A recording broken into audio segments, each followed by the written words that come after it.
अस्सलाम वालेकुम दोस्तों, कैसे हैं आप सब। उम्मीद करता हूँ सब ठीक ठाक होंगे। तो दोस्तों माशाल्लाह से आज हमारे स्टोर पे पहला ऑर्डर आ चुका है। तो आज हम देखेंगे कि हमने इसे प्रोसेस कैसे करना है, प्रोसेस करने के बाद पैक कैसे करना है और पैक करने के बाद इसे डिलीवर आगे कहाँ और कैसे करना है। तो इससे पहले कि मैं आगे बढ़ूँ तो आप लोगों को बता दूँ कि आपने अगर दराज सेलर की मोबाइल एप्लीकेशन डाउनलोड नहीं की तो वो कर लें, क्योंकि हर कोई हर वक्त कंप्यूटर के सामने नहीं बैठ सकता। तो हमने मैसेजेस के भी जवाब देने होते हैं जो कि सेलर और परचेज़र के दरमियान होते हैं। हमने चैट्स करनी होती हैं, हमें नोटिफिकेशंस आते हैं, कुछ सिस्टम नोटिफिकेशंस होते हैं, कुछ ऑर्डर के नोटिफिकेशंस होते हैं। इस तरह दीगर चीज़ें होती हैं, कोई एडिट्स होते हैं जो कि हम मोबाइल एप्लीकेशन के साथ आसानी से कर सकते हैं और कहीं भी कर सकते हैं, क्योंकि चैट्स का जल्दी से जल्दी रिप्लाई देना और ऑर्डर का हमें जल्दी से जल्दी पता चलना और वापस जल्दी से पैक करके आगे भेजना, ये सारी चीज़ें हमारे स्टोर के रैंक पर फ़र्क डालती हैं। और ख़ास तौर पे जब आपका स्टोर नया हो तो ये सारी चीज़ें काफ़ी अहमियत के हामिल हो जाती हैं, क्योंकि नए स्टोर की रैंक और रेटिंग्स नहीं होती। तो रेटिंग्स और रैंक को गेन करने के लिए हमें अपने नए आने वाले कस्टमर के साथ जल्द अज जल्द इंगेज करना होता है। तो इस मकसद के लिए मोबाइल एप्लीकेशन जो दराज सेलर की है वो बहुत ही हैंडी और ज़बरदस्त टूल है। चलें जी, अब हम अपने पहले ऑर्डर को प्रोसेस करते हैं। तो सबसे पहले अब अपने अकाउंट में लॉगिन करके अपने होम पेज पे आ जाएंगे। तो यहाँ आप देख सकते हैं कि पेंडिंग ऑर्डर्स टोटल 1। तो ये हमारा ऑर्डर जो मिला है हमें, ये पेंडिंग ऑर्डर्स में है फ़िलहाल। तो हम क्या करेंगे कि ऑर्डर्स मैनेजमेंट में जाएंगे, तो मैनेज ऑर्डर्स पे क्लिक करेंगे। तो जिस हम नेक्स्ट पेज पे पहुंचेंगे तो हमारा ऑर्डर मैनेजमेंट का पेज होगा। तो यहाँ आप देख सकते हैं कि जो हमारा ऑर्डर आया है वो यहाँ पे शो हो रहा है। हमारे ऑर्डर का जो स्टेटस है वो पेंडिंग है, और एक्शन में आप देख सकते हैं रेडी टू शिप या फिर कैंसिल। तो हम क्या करेंगे कि इसे रेडी टू शिप करेंगे। तो उसके लिए हम क्या करेंगे कि हम अपने ऑर्डर को सिलेक्ट करेंगे। तो यहाँ पे सिलेक्ट हो जाएगा।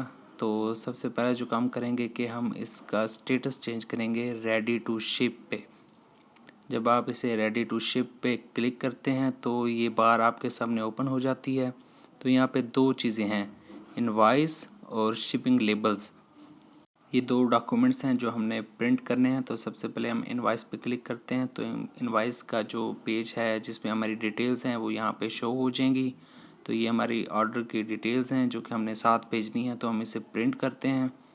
तो जैसे ही हमारा प्रिंट हो जाता है तो हम वापस आते हैं इस पेज पे। यहाँ से हम वापस उसी बार पे चले जाएंगे। तो यहाँ से हम दोबारा से शिपिंग लेबल्स पे क्लिक करेंगे और शिपिंग लेबल्स को भी इसी तरह हम दोबारा से प्रिंट कर लेंगे। तो ये मैं करता हूँ इसे प्रिंट। तो ये जब प्रिंट हो जाएगा उसके बाद हम आगे बढ़ेंगे। तो ये प्रिंट होने में थोड़ा टाइम ले रहा है। तो ये प्रिंट हो जाएगा। तो ये बेसिकली दो डॉक्यूमेंट्स होते हैं जो कि आपने भेजने होते हैं। इन पर आपकी डिटेल्स होती है, शिपिंग डिटेल्स। तो इसके बाद हम क्या करेंगे कि इसे रेडी टू शिप पे क्लिक करके हम आगे नोटिफिकेशन भेज देंगे कि ये रेडी टू शिप हो गया है। अब ये पेंडिंग ऑर्डर से निकल कर रेडी टू शिप में ट्रांसफ़र हो चुका है।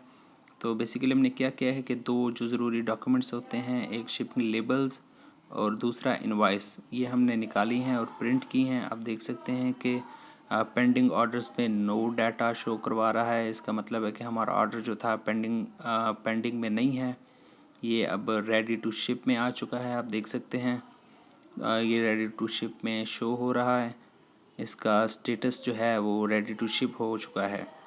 इसके बाद जब ये शिफ्ट हो जाएगा हम आगे इसे जमा करा देंगे तो ये शिफ्ट में चला जाएगा। तो ये शिफ्ट हो चुका है। उसके बाद अभी तो यहाँ पे नो डाटा शो करवा रहा है क्योंकि अभी ये शिफ्ट नहीं हुआ, हमने आगे जमा नहीं करवाया। उसके बाद और भी यहाँ पे कुछ चीज़ें हैं जैसा कि डिलीवर्ड।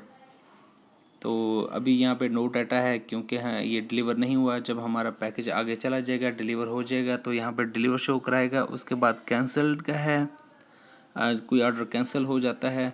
उसके बाद रिटर्न का है। उसके बाद है फेल्ड डिलीवरी।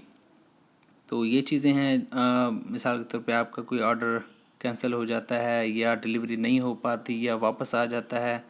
तो इस सूरत में हमें मुख्तलिफ़ विंडोज़ में हमारे ऑर्डर का स्टेटस जो है ना शो होता रहता है।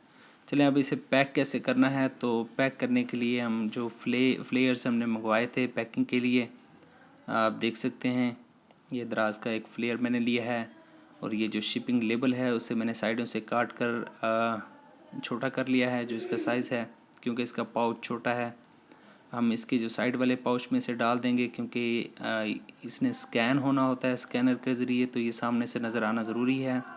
हम इसे टेप निकाल कर इसे फिक्स कर देंगे, यहाँ पे चिपका देंगे। उसके बाद हम क्या करेंगे कि जो हमारी इनवाइस है वो और जो हमने चीज़ें आगे भेजनी हैं वो हम इस फ्लेयर में डाल के इसे भी जो है ना बंद कर लेंगे अच्छे से। आपने ख्याल रखना है कि ये फ्लेयर इस तरह से बने हुए हैं कि इसे एक दफ़ा बंद कर दिया जाए तो ये दोबारा नहीं खुल सकते। तो इसलिए आपने सारी चीज़ें और उनकी डिटेल्स वगैरह और जो क्वांटिटी और ये सारी चीज़ें आपने भेजनी हैं, तो इसे अच्छी तरह चेक कर लेना है। अच्छा जी, हमारा ये अपना पैकेज आगे जाने के लिए तैयार हो चुका है। शिपिंग लेबल सामने नज़र आ रहा है क्योंकि इन्होंने इसका बार कोड स्कैन करना होता है।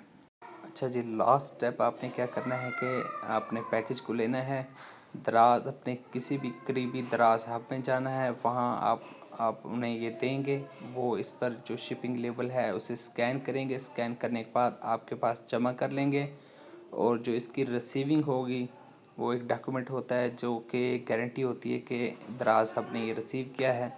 वो आपको या तो मैनुअली दे देंगे या फिर वो आपको ईमेल कर देंगे।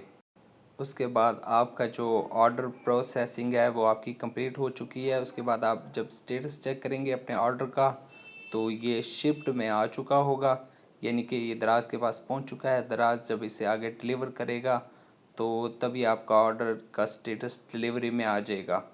अच्छा जी, एक चीज़ जो कि रह गई है वो ये है कि दराज हब तो बड़े बड़े शहरों में होते हैं जैसे इस्लामाबाद, रावलपिंडी, लाहौर, कराची वगैरह। तो जो छोटे शहर होते हैं उनमें दराज हब नहीं होते जहां हम अपनी प्रोडक्ट अपने पैकेजेस जो जाके जमा करवाते हैं। तो वहाँ का क्या तरीक़ाकार होता है, या तो फिर वो TCS से होते हैं या फिर वो लेपर्ड के साथ होते हैं। अब दराज हब के साथ तो सिस्टम बहुत आसान और बहुत सादा है, लेकिन अगर दराज हब आपके शहर में नहीं है तो इसके लिए अलग तरीक़ाकार होता है जिसमें आप TCS या लेपर्ड या इसी तरह किसी भी कोरियर सर्विस जो है उसके साथ लिंक्ड होते हैं। आप उनको जाके अपने प्रोडक्ट देते हैं और वो आगे डिलीवर करते हैं दराज के थ्रू। तो इसका जो तरीक़ाकार है इंशाल्लाह मैं अपनी किसी अगली वीडियो में आप लोगों के साथ मुकम्मल तरीके से शेयर कर दूंगा। तो आज की वीडियो यहाँ तक ही थी, तो उम्मीद है वीडियो आपको पसंद आई होगी। तो इंशाल्लाह दुआओं में याद रखिएगा। अल्लाह हाफिज़।